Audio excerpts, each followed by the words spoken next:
Et à ce moment-là, nous sommes entourés par un certain nombre de jeunes qui habitent les quartiers populaires nord de Melun et qui sont confrontés quotidiennement à cette violence, violence d'État, violence raciste, qu'ils vont nous décrire lors d'un interview qu'on va faire avec eux, qui est d'une très grande qualité et que nous vous proposons là dans cette vidéo. Je vous laisse regarder, je commente après. Quand ils nous font des contrôles qui servent à rien, on fait rien du tout, juste on se balade. Ils aiment bien nous frapper, tout ça, surtout le soir. Quand ils peuvent faire ça, il n'y a pas de preuve. Ils font ça, ils nous frappent, tout ça, ils nous mettent des gifles. On en a marre, quoi, voilà.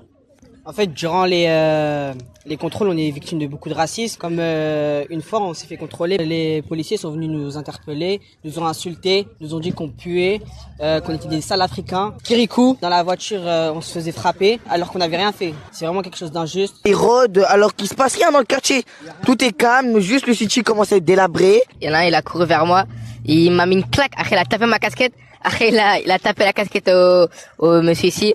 Une fois, j'étais au city avec un pote à moi et il y a des policiers, ils balayent un mec devant moi au hasard. Ils le fouillent et tout, il avait rien sur lui, il l'embarque quand même. Après, il commence à lui mettre des coups de pied par terre, j'ai même pas compris. Un jour, il y a un ami à moi qui s'est fait contrôler en face du centre de Montaigu. Il s'est fait malmener, il s'est pris des coups par terre, beaucoup de gestes de violence, un abus d'autorité. La personne était au sol et au sol, il s'en prenait à lui alors que la personne était, on va dire, elle était soumise, immobilisée, elle pouvait rien faire.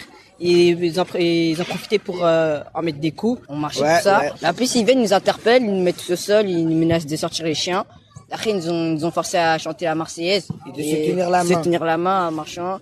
Ils ont filmé, ils ont mis dans leur groupe de policiers. Un jour, j'avais 1000 euros sur moi. Ma mère, elle m'avait envoyé donner l'argent de la cantine. Et la police, ils m'ont contrôlé avec, ils me les ont pris. Un jour, j'étais en garde à vue. Il y a un policier, il a ouvert la cellule, il a caché la caméra, il nous a gazé, moi et lui. On s'est fait embarquer pour une histoire qui nous regardait pas du tout. On sait même pas pourquoi on s'est fait embarquer. Regardez le city. Filmez. Regardez le city. C'est délabré. Ça fait depuis 2018 que nous attendons des résolutions, mais aucune résolution ne sont prises en compte. Le city là-bas, à 20h, il n'y a aucune lumière. À la place de rénover, il faut reconstruire à Aoudji. Et voilà, il n'y a rien pour nous. Il n'y a pas d'activité, c'est pour ça qu'on fait un peu des bêtises. Après, les forces de l'ordre, faut pas s'étonner s'il y a des émeutes, tout ça. Hein. À force de l'accumulation, tout ça.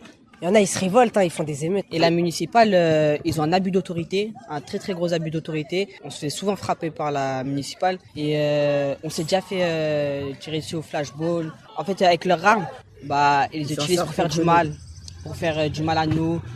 Tous les jeunes de quartier. Voilà, exactement. Et nous, on est pour le désarmement de la police municipale et voilà. Eh bien voilà. Voilà la jeunesse des enfants des quartiers populaires. Voilà la jeunesse des enfants des travailleurs dans ces quartiers qui subissent des violences comme on ne peut pas imaginer, des violences quotidiennes.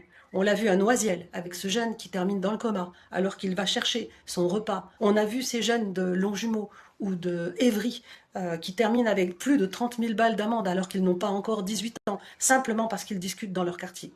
Ces violences policières quotidiennes d'un État raciste et xénophobe, ils les vivent aussi d'une autre manière lorsqu'ils vont dans leurs établissements scolaires, établissements délabrés, profs épuisés, des équipes incomplètes.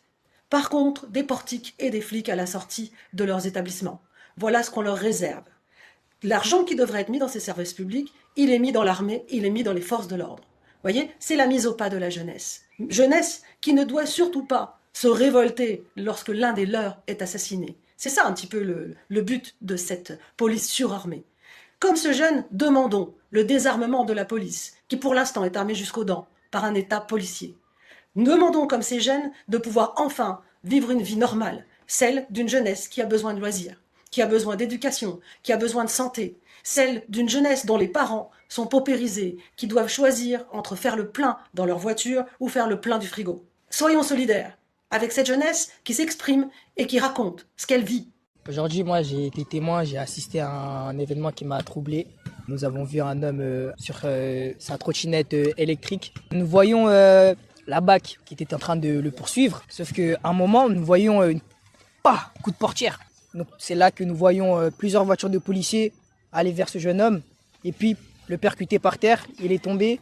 Figurez-vous les amis qu'au mois de mars, on était en train de filmer un appel dans les quartiers nord de Melun pour assister à une assemblée ouverte sur le thème des violences policières de l'État sécuritaire que nous impose la Macronie et la bourgeoisie actuellement, en France comme dans beaucoup d'autres pays impérialistes, lorsque d'un coup